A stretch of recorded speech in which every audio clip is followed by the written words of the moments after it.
चलिए सोसाइटी में हम एक कदम और आगे बढ़ते हैं। हम इस समय कौन सा टॉपिक कर रहे हैं रुचिका? हाँ, वेस्टर्न, बिल्कुल ठीक है। वेस्टर्न सोशलॉजिस्ट जो भी हैं उनकी आइडियोलॉजीज़ के बारे में हम पढ़ रहे हैं, यानी कि वेस्टर्न सोशलॉजिस्ट को हम स्टडी कर रहे हैं। वो क्या मानते थे, sociology as a branch of study कैसे डेवलप हुआ, उसके क्या सर्कमस्टेंसेस थे, हमने पढ़ा। इसी से ही हमें पता चल जाता है फिर कि सोशियोलॉजी का पर्पस क्या है। And result is the society. आपको सोसाइटी को स्टडी करना है। आप वर्षा को स्टडी करते हैं, आप मिनरल्स को स्टडी करते हैं, सॉइल की फर्टिलिटी को स्टडी करते हैं। ये सब कुछ नेचुरल साइंस के तहत आप कर पाते हैं।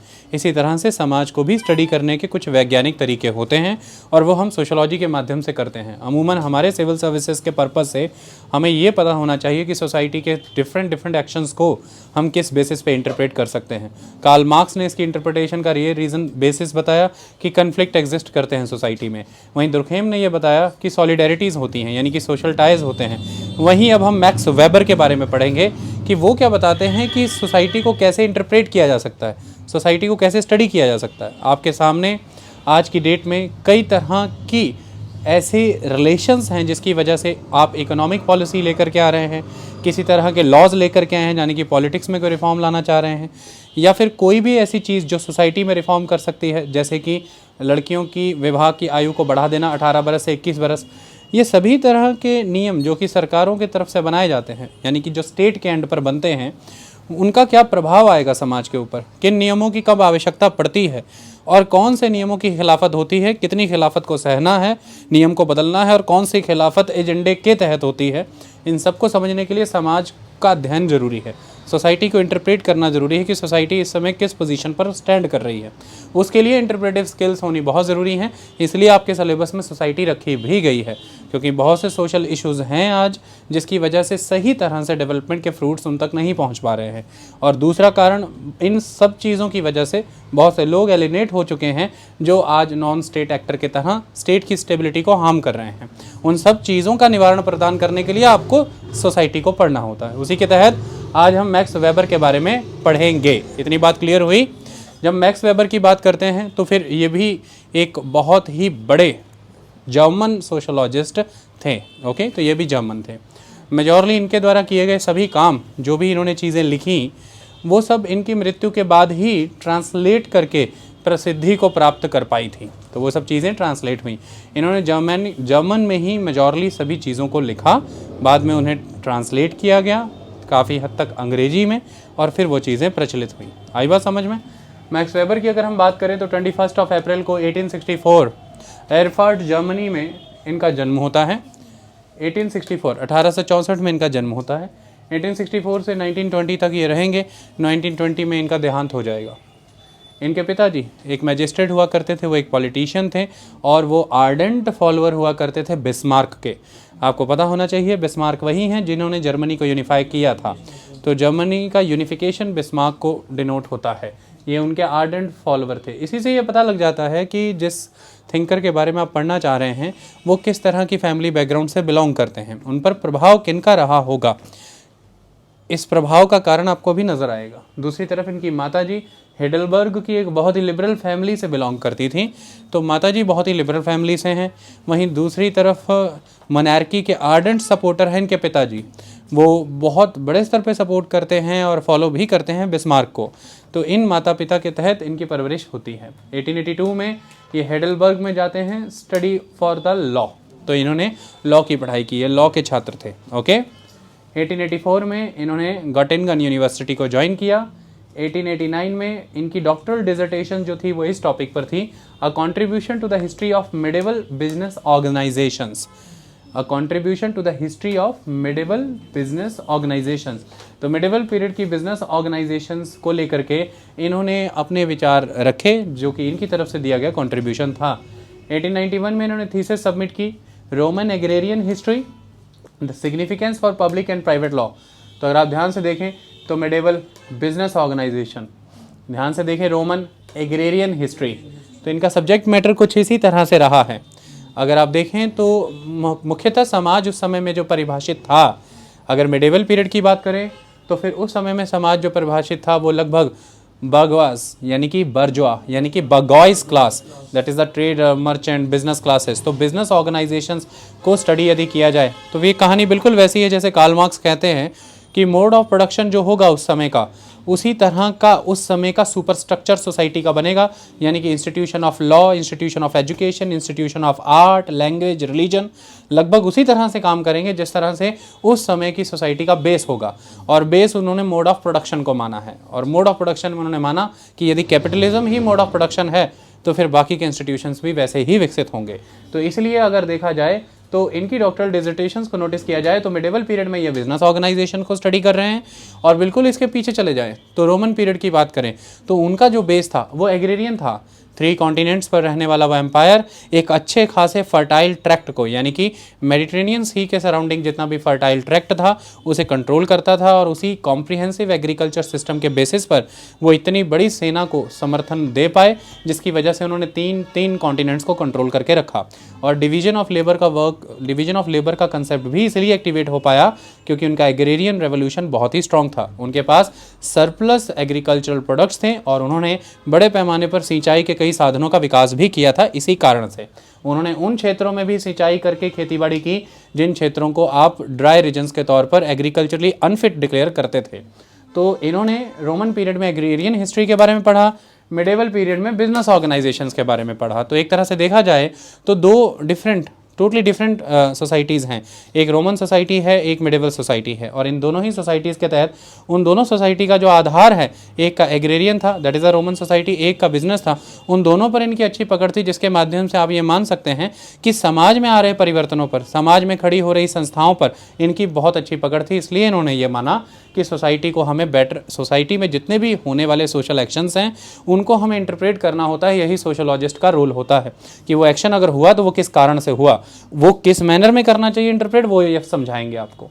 अपॉइंटेड प्रोफेसर ऑफ इकोनॉमिक्स, तो बिजनेस ऑर्गेनाइजेशन को स्टडी किया, एग्रेरियन हिस्ट्री को स्टडी किया, तो इकोनॉमिक्स के प्रोफेसर के तौर पर अपॉइंट किए गए। स्टडी करने गए थे लॉ। आज हमने अमूमन सब्जेक्ट्स को कुछ इस तरह से बांट रखा है कि आपने लॉ पढ़ा है तो पता नहीं अब आपने क्या ही पढ़ लिया है, आप छोड़ दीजिए, हिस्ट्री भूल जाइए, पॉलिटी भूल जाइए, पॉलिटी कह रहा हूँ, इकोनॉमी भूल जाइए, ज्योग्राफी भूल जाइए। एक समय में ऐसा नहीं हुआ करता था। आप कानून की शिक्षा ले रहे हैं उसका एक कारण है, लेकिन दूसरी तरफ आप पारंगत किस में हैं वो आपकी अलग कंसेप्ट है। तो इसके तहत अगर आप देखें तो ये इकोनॉमिक्स के प्रोफेसर के तौर पर अपॉइंट हुए हैं, first in Freiburg and then Heidelberg. तो हेडलबर्ग में ही इनकी पढ़ाई शुरू हुई थी लॉ की, और फिर हेडलबर्ग में ही ये प्रोफेसर ऑफ इकोनॉमिक्स के तौर पर अपॉइंट हुए। 1897 से 1901 में इनका नर्वस बैकग्राउंड हो गया, ये अनेबल हो गए, किसी तरह का फंक्शन नहीं कर सकते थे, और उस समय में इन्होंने कोई कामकाज नहीं किया। ये रोम चले गए। आई बात समझ में? रोम माने कि इटली चले गए। 1903 में, वैसे 1901 में इन्होंने अपना काम दोबारा शुरू कर दिया था। 1903 में एसोसिएट एडिटर बने ये एक जर्नल के। वो जर्नल किन चीज़ों पर था? Social science and social welfare पे। So associate editor of the journal archives for social science and social welfare. 1904 में ये यूएसए गए, और यहाँ पर इन्होंने ये सबसे ऐतिहासिक 2 चीज़ों पर काम किया। वो था the Protestant ethics and the spirit of capitalism. मैं आपको पढ़ा दूँ, मैं आपको बता दूँ, आपके पिछले लेक्चर्स के वाया मैंने आपको ये बताया था कि मैक्स वेबर ये बताते हैं कि कैपिटलिज्म के जन्म में और कैपिटलिज्म के विकास और विस्तार में बहुत बड़ा कंट्रीब्यूशन प्रोटेस्टेंट रिलीजन का भी है। यानी कि अगर हम बात करते हैं तो उसमें हमने मेथोडिस्ट, प्रोटेस्टेंट्स के अंदर मेथोडिस्ट हमने वर्ड यूज़ किया था, याद करें आप, लेक्चर याद करें। चलिए, कैल्विनिज्म, हाँ कैल्विनिस्ट, हमने कैल्विनिस्टों का जिक्र किया था, और हमने बताया था कि प्रोटेस्टेंट रिलीजन के अंदर, हाँ मेथोडिस्ट नहीं, इट वाज कैल्विनिस्ट। कैल्विनिस्ट मत के लोग थे, वही मत था जिसने लोगों को प्रेरित किया, जिसकी वजह से कैपिटलिज्म को बूस्ट किया। उसके कुछ कारण थे। क्या कारण थे? कैल्विनिस्ट किन चीज़ों को सपोर्ट किया करते थे, उनकी क्या धारणाएं थी?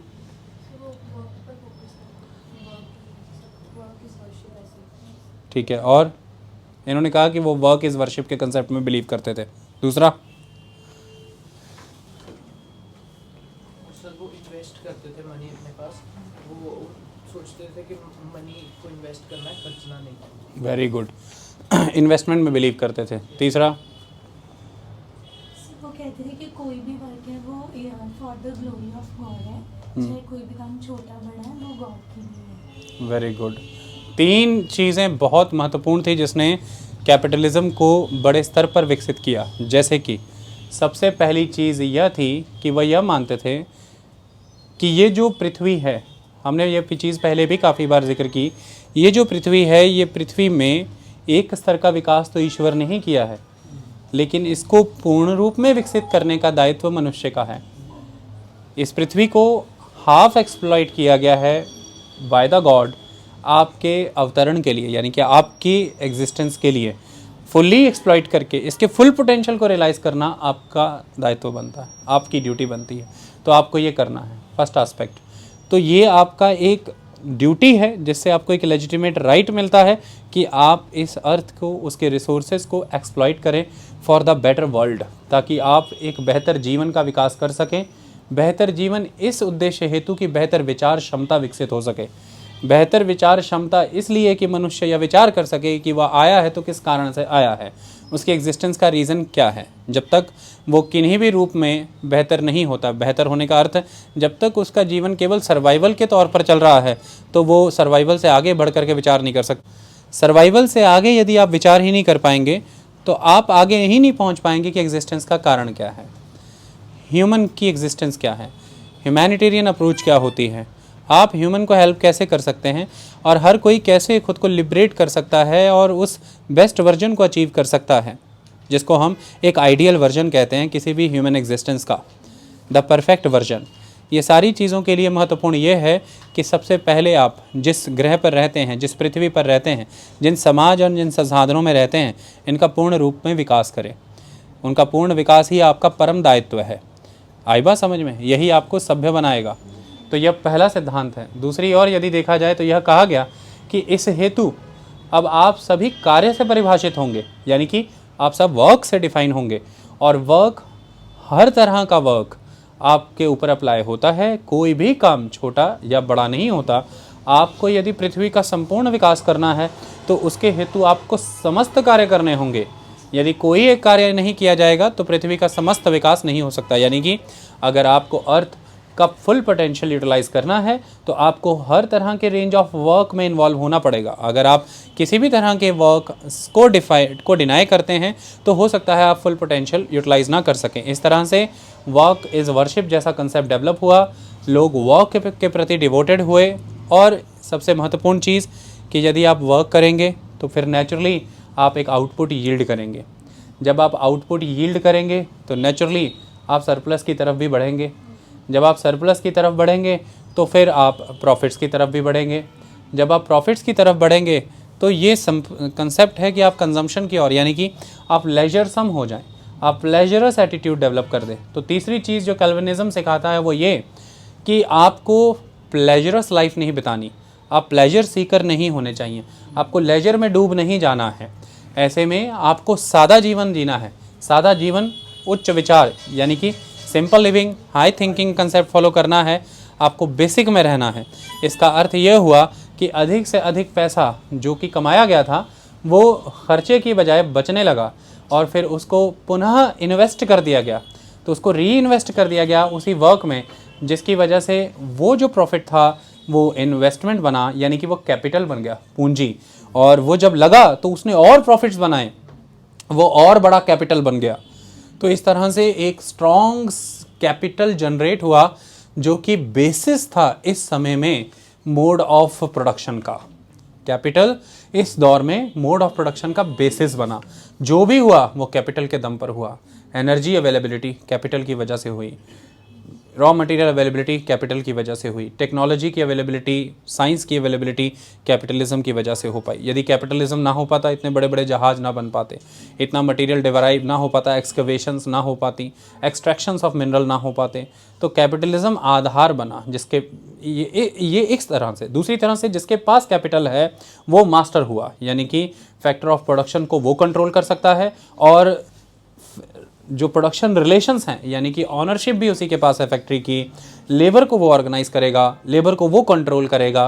तो इस तरह से फैक्टर ऑफ प्रोडक्शंस भी उसके पास और प्रोडक्शन रिलेशंस भी उसके कंट्रोल में है। इसकी वजह से ये जो टोटल मोड ऑफ प्रोडक्शन है, इसकी जो रूलिंग पावर है, वो रूलिंग पावर की जो सोर्स है वो कैपिटल है। तो कैपिटल से परिभाषित ये दौर कैपिटलिज्म का दौर हो जाता है। और वो कैपिटल के विकास का कारण एक लेवल पर मैक्स वेबर ऐसा मानते हैं कि प्रोटेस्टेंट रिलीजन के अंदर समाहित गुण थे, जिन गुणों ने उस समाज को उस हद तक रैशनल बना दिया, और वो रैशनलिज्म जो है उस सोसाइटी का उन्हें कैपिटलिज्म की ओर ले गया। और फिर उस कैपिटलिज्म ने उस समाज में अदर इंस्टीट्यूशंस का विकास किया, जिन इंस्टीट्यूशन से वो समाज विश्व भर में परिभाषित हुआ, जाना गया। वो दौर इस तरह से पहचाना जाता है। ओके, ऐसा मैक्स वेबर मानते थे। बहुत अच्छा, 1 2 3 तीनों ने बड़े सही पॉइंट बताए। शिक्षा का यही महत्व है। समय पर यदि पॉइंट याद ना आए तो गुड़गोबर है, और उससे सिर्फ और सिर्फ आप वही कर सकते हैं जो अब तक होता है। Travels to the US publishes the Protestant Ethic and the Spirit of Capitalism. 1908 में takes up a specially created chair in sociology in Vienna.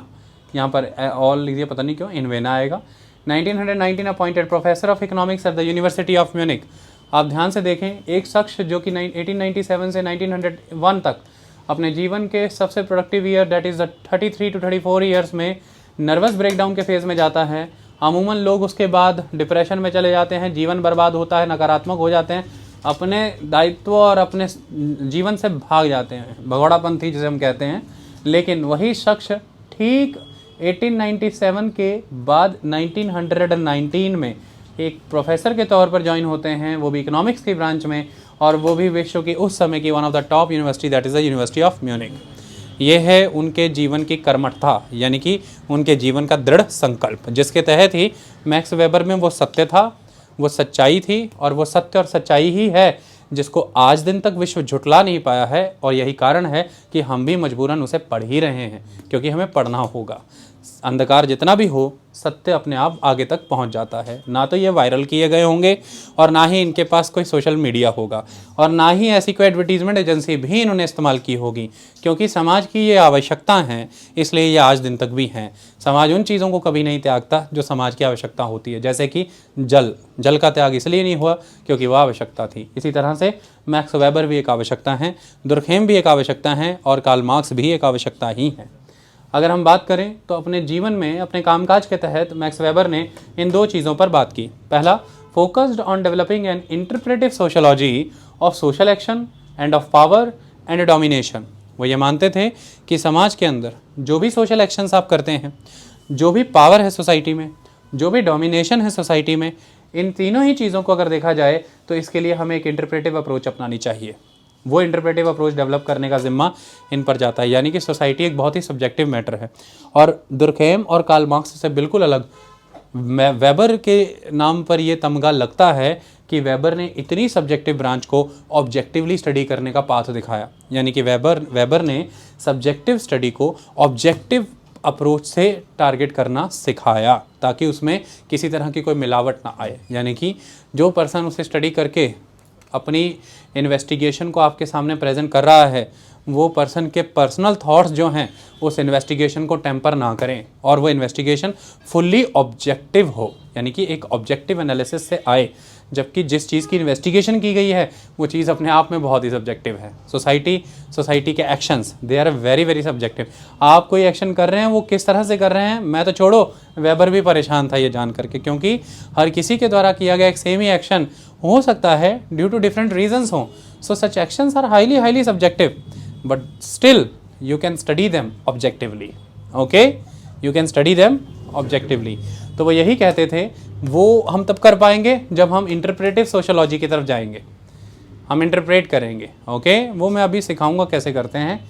Another concern जो इनके जीवन में था वो ये था, जो अभी समझा के हटा हूँ, ये इस चीज़ को भी स्टडी करना चाहते थे, process of rationalisation in modern society and the relationship of the various religions of the world with this process of rationalisation. वो विश्व भर में अलग अलग समाज के अंदर जो रैशनलाइजेशन का प्रोसेस चल रहा था, उस रैशनलाइजेशन के प्रोसेस को इस कॉन्टेक्स्ट में समझना चाहते थे कि विश्व भर में जो अलग अलग धर्म हैं उनका क्या प्रभाव है इस प्रोसेस ऑफ रैशनलाइजेशन पर। जैसे कि अगर मैं उस समय की यूरोपियन सोसाइटी की बात करूं तो ये वेबर थे जिन्होंने ये स्टडी किया कि यूरोपियन सोसाइटी में एक डिस्टिंक्टिव कैरेक्टर का प्रोसेस ऑफ रैशनलाइजेशन है, प्रोसेस ऑफ लॉजिक्स है, प्रोसेस ऑफ रीजनिंग है, और ये प्रोसेस ऑफ रीजनिंग, लॉजिक और रैशनलाइजेशन के ऊपर वहाँ पर एग्जिस्ट कर रहे धर्म का प्रभाव है, यानी कि उस धर्म की प्रोटेस्टेंट ब्रांच का प्रभाव है, प्रोटेस्टेंट क्रिश्चियनिटी का प्रभाव है। इसी तरह से विश्व भर में एग्जिस्ट कर रहे धर्मों का उस समाज के ऊपर जो प्रोसेस ऑफ रियलाइजेशन आ रहा है उस पे क्या प्रभाव है, ये स्टडी करने का काम उस समय में वेबर ने किया। और आपके सामने ये चीज़ें निकाल करके रखी, जैसा मैंने आपको अभी बताया, द प्रोटेस्टेंट एथिक और the spirit of capitalism. Capitalism की स्पिरिट को ढूंढने के लिए इन्होंने, कैपिटलिज्म क्या है, एक तरह का प्रोसेस ऑफ रैशनलाइजेशन था सोसाइटी में, प्रोसेस ऑफ रैशनलाइजेशन था, तो ऐसे में उसकी कोई ना कोई स्पिरिट होगी, उस स्पिरिट को फाइंड आउट किया इन्होंने उस समय में एग्जिस्ट कर रहे उस सोसाइटी के रिलीजन से। रिलीजन में चेंजेस आए तो टोटली स्पिरिट भी चेंज हुई, और वो नई स्पिरिट से जन्म इस कैपिटलिज्म का हुआ, जो कि उस सोसाइटी के रैशनल वर्जन का ही एक आउटकम था। ओके, सोसाइटी रैशनल हुई तो फिर क्या हुआ, सोसाइटी फ्यूडल से कैपिटलिस्ट हुई, तो रैशनलाइजेशन का एक लॉजिकल आउटकम क्या आया, कैपिटलिज्म। लेकिन ये कैपिटलिज्म किसी स्पिरिट बाउंड था, और वो स्पिरिट कैसे आई, पहले के सिस्टम ऑफ रिलीजन में अब ये चेंजेस आए हैं जिसकी वजह से ये स्पिरिट का जन्म हुआ। इस नई स्पिरिट की वजह से ही ये नया मेथड ऑफ प्रोडक्शन आया, दैट इज़ द कैपिटलिज्म। और वो नई स्पिरिट समझने के लिए ये गए धर्म के अंदर, और उस धर्म का प्रभाव समझा उस प्रोसेस ऑफ रैशनलाइजेशन के ऊपर। ओके, इतनी बात समझ में आई। अब हम मैक्स वेबर की इंटरप्रेटिव सोशियोलॉजी के बारे में पढ़ेंगे। देखिए, मैक्स वेबर का इंटरप्रेटिव सोशियोलॉजी का सिद्धांत क्या कहता है, थोड़ा खुला रहने दो बेटा, हाँ इतना खुला रहने दो, ध्यान से समझिए। वेबर क्या मानते थे, वो ये कहते थे कि जो सोशल साइंसेज होती हैं, वी हैव टू साइंसेज ना, natural sciences, social sciences, we have many other sciences also, medical science और मैनी डिफरेंट साइंसेज। सपोज उस टाइम की अगर हम बात करें नेचुरल साइंसेज, ये जो फिज़िकल वर्ल्ड है आपके आसपास, ये फिज़िकल वर्ल्ड को बहुत सारे लॉज गवर्न कर रहे हैं। सिंपल सी कहानी है कि सनराइज़ होगा, टेम्परेचर बढ़ेगा, एटमॉस्फेरिक प्रेशर घटेगा, एवेपोरेशन होगा, कंडेंसेशन होगा, रेनफॉल होगी। There is a law and this whole system is a phenomena. For this whole phenomena there is a particular law which is governing this phenomena. And what is that law, that law is कि एक amount of water available हो for evaporation, जो wind है वो moisture laden होनी चाहिए, air moisture laden होनी चाहिए, ड्राई नहीं होनी चाहिए, एक enough amount of temperature receive होना चाहिए, और एक इनफ हाइट अचीव होकर के कंडेंसेशन होना चाहिए, और फिर रेनफॉल। सो एक पर्टिकुलर लॉ के तहत पूरा फिनोमेना गवर्न हो रहा है, एंड यही लॉज इन फिनोमेनास को डिफाइन करते हैं, और इन्हीं फिनोमेना से भरा है आपका फिजिकल वर्ल्ड। कि क्यों इतनी सैलिनिटी है ओशियंस में, क्यों सॉइल फर्टाइल नहीं है, बिकॉज सॉइल फर्टाइल नहीं है क्योंकि मॉइस्चर की कमी होगी, या तो ऑर्गेनिक कंटेंट की कमी होगी, या तो मिनरल की कमी होगी, या तो पर्टिकुलर लॉज हैं जो फिनोमेनास को गवर्न करते हैं, और वही फिनोमेनास आपके इन फिजिकल वर्ल्ड को डिफाइन कर रहे हैं। ये नेचुरल साइंसेस की बात है।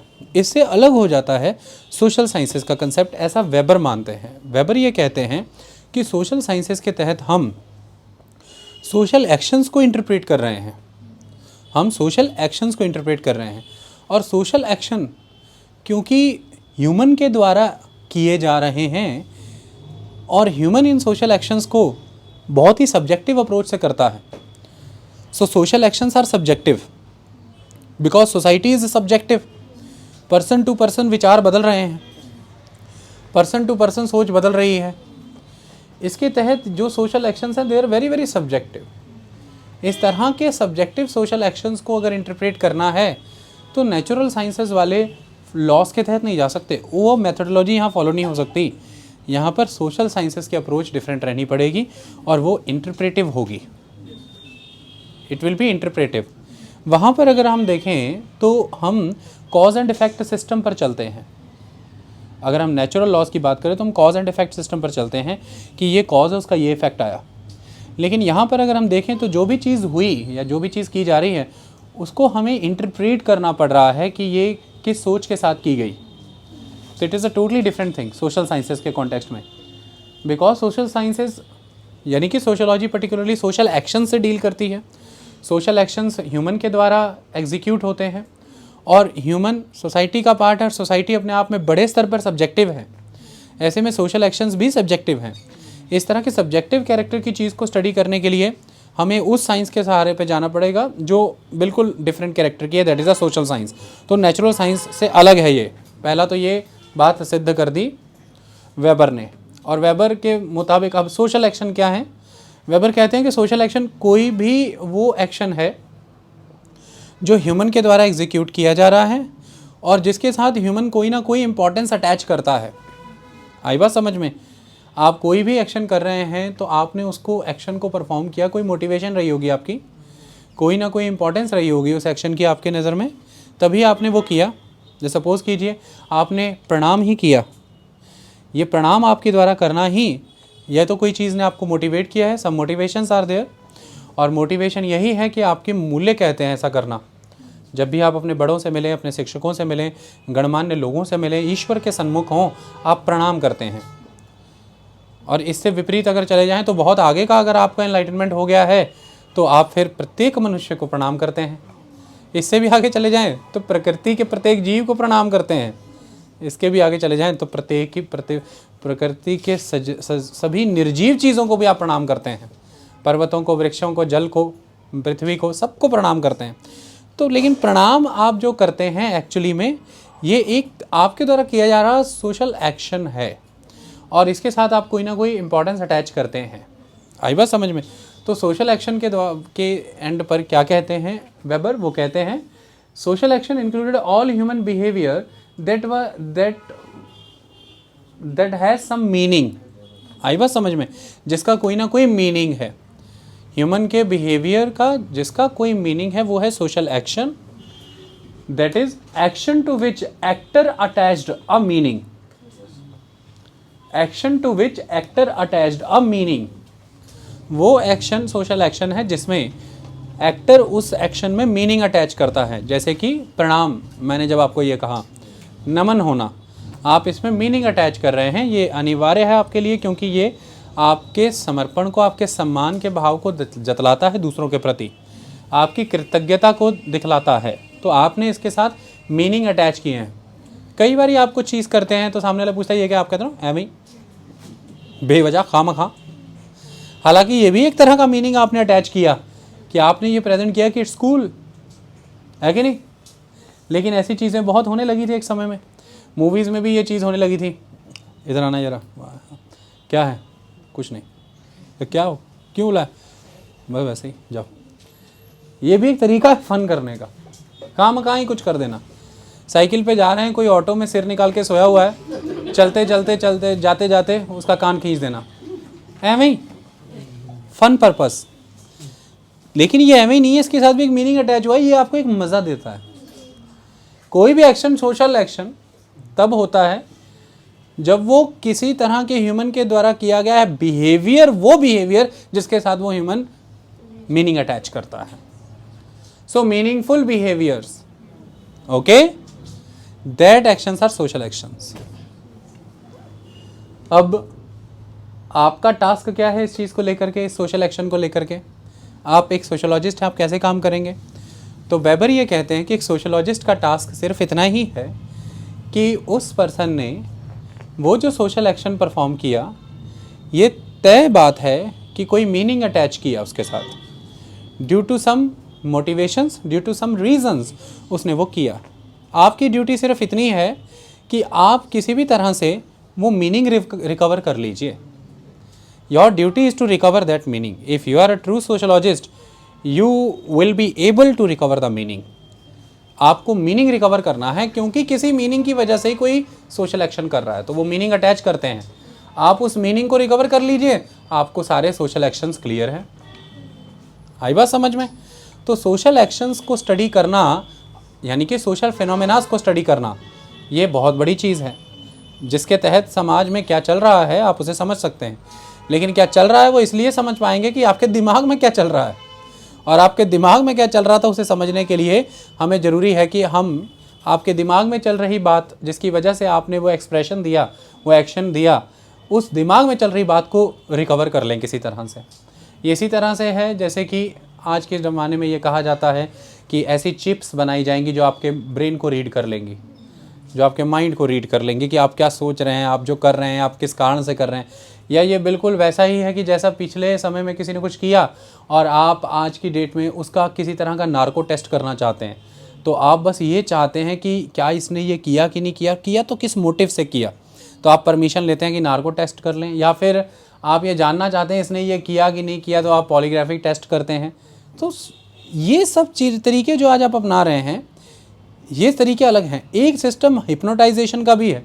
आप हिप्नोटाइज करके कहते हैं कि वहाँ पहुँचो, बताओ तुमने ऐसा क्यों किया, तुमने ऐसा क्यों किया, तुमने ऐसा, ये एक आदमी के साथ कर लिया, सारी दुनिया को बैठा के तो हिप्नोटाइज नहीं कर सकते। और जो हज़ारों साल पहले जा चुके हैं उनको बैठा करके तो हिप्नोटाइज नहीं कर सकते। और धर्म जो कि मूल में है लगभग सभ्यताओं के, वह हज़ारों वर्षों पूर्व आ चुका है। जिन्होंने दिया तो उनके दिमाग में तो घुस नहीं सकते जा करके। सोशलॉजिस्ट भी बिल्कुल ऐसा ही काम करता है, नार्को टेस्ट जैसा, पॉलीग्राफी टेस्ट जैसा और हिप्नोटाइजेशन जैसा सोशलॉजिस्ट भी ऐसा ही काम करता है। वो सोसाइटी का पॉलीग्राफी टेस्ट करता है, उनका नार्को टेस्ट करता है कि ये जो सोशल एक्शंस हो रहे हैं क्या मीनिंग अटैच किया जा रहा है इनके साथ। तो अगर वो किसी तरह से मीनिंग रिकवर कर ले तो बस फिर कहानी सेट है, पता लग जाएगा सोशल एक्शन क्यों है। इससे पता लग जाएगा कि आगे भी किस तरह के सोशल एक्शंस होने वाले हैं। क्योंकि अगर हमें विचार पता लग जाएंगे तो हम पता लग जाएंगे कि ये सोशल एक्शन होगा पॉसिबली, सोसाइटी इस दिशा में जाने वाली है पॉसिबली। आई बात समझ में? सो दैट इज, इसके लिए क्या कहते हैं वेबर, आप एक तरीका अपनाएं कि आप एक सोशलॉजिस्ट के तौर पर उस पर्सन की जगह पर खड़े होकर के विचार करें कि आप यदि यह करते तो क्यों करते, और उसके बेसिस पर आप अपनी इमेजिनेशन डेवलप करें। और वो इमेजिनेशन जब आप डेवलप करेंगे वही आधार बनेगी आपके द्वारा ये रिकवर करने की कि उसने फिर ये किया तो क्यों किया। तो वो जो मीनिंग उसने अटैच किया था, वो क्या मीनिंग अटैच उसने किया है, आपको अपने आप को उसकी जगह पे रख करके सोचना पड़ेगा, तब जा करके आपको ये चीज़ समझ में आएगी। तो आप अगर नोटिस करें तो आप बचपन से अब तक, कईयों का तो जन्म भी नहीं हुआ था उसके पहले से, कईयों का उसके बाद हुआ होगा, जन्म के साथ ही शुरू हो गए होंगे। आप लोग से एक CID नाम का शो देखते हैं, उसमें अगर आप देखें तो बहुत सारे कैरेक्टर हैं अलग अलग, और वो हमेशा यही करते रहते हैं, सोचते रहते हैं कि ये इसने किस कारण से किया होगा। 3-4 थ्योरी डेवलप करते हैं वो लोग सारे, दया अपनी थ्योरी डेवलप करता है, सारे अपनी अपनी करते हैं। तीनों चारों थ्योरीज को फिर वो लॉजिक के एंड पे रूल आउट भी कर देते हैं, एक थ्योरी रह जाती है, फिर उस थ्योरी के तहत चलते हैं और आप हमेशा देखें वो कंक्लूजन को लीड करते हैं। इन्वेस्टिगेशन इस तरह से सफल हो पाती है क्योंकि वो उस दिमाग में पहुंच जाते हैं कि इन्होंने ये किया तो क्यों किया। आज समाज में बहुत सी चीज़ें हैं, बेअदबी से लेकर के बॉम्ब ब्लास्ट तक, हर तरफ अगर आप देखें तो बहुत सी चीज़ें हैं। ये आपकी इंटरप्रेटिव स्किल्स ही तो होंगी जो आपको एक बेटर लीडर या बेटर स्टेट्समैन बनाएंगी कि आप भांप जाते हैं कि ये किस दिशा में किया जा रहा है, ये जो हो रहा है क्यों हो रहा है। लेकिन इसके लिए अनुभव बहुत चाहिए, इसके लिए पढ़ाई के साथ साथ विचरण चाहिए, आपको विचरना पड़ेगा। जैसे आपको ये कोई किताब नहीं बताएगी कि अमूमन यूनिवर्सिटी कॉलेजेस में क्योंकि रात को लड़के दारू पी लेते हैं और सुबह तेजी दिखानी है उन्हें, तो फिर उन्हें अफीम भी खानी पड़ती है, क्योंकि रात की चढ़ी हुई दारू सुबह उन्हें आलस देती है। और ऐसे में सारी क्लास के सामने फजीहत है। फिर लड़के और लड़कियों में इक्वल फुटेज भी चाहिए, इसके लिए तेजी में रहना पड़ेगा, जिसे हम कहते हैं टशन, एकदम टंच। अदरवाइज दूसरे ही लड़के बदनामी करेंगे कि रात को एक बोतल में ही ढेर हो गया, सुबह देखो कैसे रोल पड़ी हुई है इसकी। आई बात समझ में? ऐसे में मजबूरी हो जाती सुबह की फीम, और सुबह की फीम ली हुई है, तेजी बहुत ज़्यादा है, शाम को पूरी तरह से टूट चुके हैं, फिर रात की दारू, फिर सुबह की फीम, तो एक साइकिल बन जाता है। इस तरह से ये चीज़ प्रोलॉन्ग हो जाती है और इस तरह से एक सोसाइटी में ये चीज़ें धड़ल्ले से बिकनी भी शुरू हो जाती हैं। बट अब इस तरह के एक्सपीरियंसेस करने के लिए किसी बुक के रिसर्च पेपर में तो ये नहीं आएगा, आपको उन लोगों में विचरण करना पड़ेगा, उस यूथ में जाना पड़ेगा कि एक्चुअली में वहाँ का कल्चर क्या है। जितना ज़्यादा आप इन चीज़ों में विचरते हैं उतनी ही आपकी पर्सनैलिटी कॉम्प्रिहेंसिव होती है, उतना ही ज़्यादा आप सोशल एक्शन परफॉर्म करने वाले की जगह पे खड़े हो करके रिकवर कर पाते हैं कि क्या मीनिंग अटैच किए गए होंगे इसके द्वारा उस सोशल एक्शन के साथ। वरना जो घर से ही नहीं निकला उसको यही क्या पता कि किसकी जगह पे खड़े होकर के क्या विचार करना है। So that's why the comprehensive character of the personality is very very important. Okay, तो इसलिए विचरण बहुत जरूरी है। विद्या के साथ साथ विद्या और विचरण एक साथ चलने चाहिए। समझ आई बात? विचरण को ही आज की डेट में आप प्रैक्टिकल कह देते, उसको भी तो आप लोगों ने लैब तक सीमित कर दिया, और लैब को कितनी बेअदबी के साथ आप लोगों ने प्रैक्टिकल कॉपियों में सीमित कर दिया। लैब का जो कत्ल आप लोगों ने किया, जो पतन आप लोगों ने किया, वो तो विश्व में किसी समाज ने नहीं किया होगा। उन्हें तो आपने ऐसा प्रैक्टिकल कॉपियों में, और प्रैक्टिकल कॉपियों ने आपने अपनी सिस्टर्स, अपनी बहनों तक सीमित कर दिया, और जिनके पास बहनें नहीं थी उन्होंने फिर आपको पता ही है टेम्पोरल कैडर डेवलप किया सहेलियों का, उन तक सीमित किया, उनसे बनवाई, उन्होंने भी बनाई रातें लगा लगा करके। चाहे पिताजी मांग रहे हैं, सर दर्द हो रहा है लेकिन नहीं, पर रातें लगा लगा करके बनाई हैं प्रैक्टिकल आपके लिए। आपके जीवन में सहयोग सबका है, सबका ऋण उतारना होगा आपको, वरना ऋण मुक्त नहीं हो सकते, ये बात याद रखना। समझ में आई बात? तो इस तरह से ये कत्ल हमने किए, वो अलग बात है, लेकिन विद्या और विचरण एक साथ चलते हैं। वेबर ये कह रहे हैं कि भाई आप जिसने काम कर दिया, सपोज यहाँ पर सोशल एक्शन के नाम पे क्राइम ही कर दिया, अब उसने कोई ना कोई मीनिंग अटैच किया होगा उसको, किस कारण से उसने वो क्राइम किया है, हीट ऑफ द मोमेंट हो गया, बीट एनीथिंग, उसकी जगह पर इन्वेस्टिगेटिव पर्सन की तरह खड़े होकर के मीनिंग रिकवर करो, उसकी जगह खड़े हो जाओ। लेकिन अब यहाँ पर एक चीज़ है जिसको समझना बहुत ज़रूरी है, वो क्या? आप पूरी तरह से गलत हो जाएंगे यहाँ पर अगर आप में एक कमी आ जाएगी। वो क्या? आपका एटीट्यूड कभी भी सिंपैथेटिक नहीं होना चाहिए, एम्पैथेटिक होना चाहिए। सिंपैथेटिक नहीं, एम्पैथेटिक होना चाहिए। सिंपैथेटिक एटीट्यूड होगा, आप पूरी तरह से गड़बड़ हो जाएंगे। जैसे उदाहरण के तौर पर सपोज कीजिए, देखिए हम लिंग का समर्थन तो करते नहीं उस लेवल पर, तो सपोज कीजिए कि किसी का लड़का भाग गया घर से, लड़का घर से भाग गया और पिताजी ही इन्वेस्टिगेशन ऑफिसर हैं, चाह करके भी ये एम्पैथेटिक नहीं हो पाएंगे, ये सिंपैथेटिक ही रहेंगे। इस वजह से क्योंकि अल्टीमेटली हमें ये नहीं स्टडी करना है इसमें कि किस फीलिंग के लिए किया, हमें ये स्टडी करना है किस फीलिंग के साथ किया। सो फीलिंग फॉर का कंसेप्ट नहीं होता, फीलिंग विद का कंसेप्ट होता है। आई बात समझ में? तो किस फीलिंग के साथ ये किया गया है, दैट इज इंपॉर्टेंट। इसको समझने के लिए आपको वैल्यू न्यूट्रल होना पड़ेगा, यानी कि आप चाहे पिता हैं, चाहे आपका ऑनर खराब हो गया, चाहे कुछ, बीइंग पुलिस ऑफिसर, यहां पर you have to be neutral, you have to be totally objective, only then you can recover the actual meanings जिसकी वजह से वो भागा।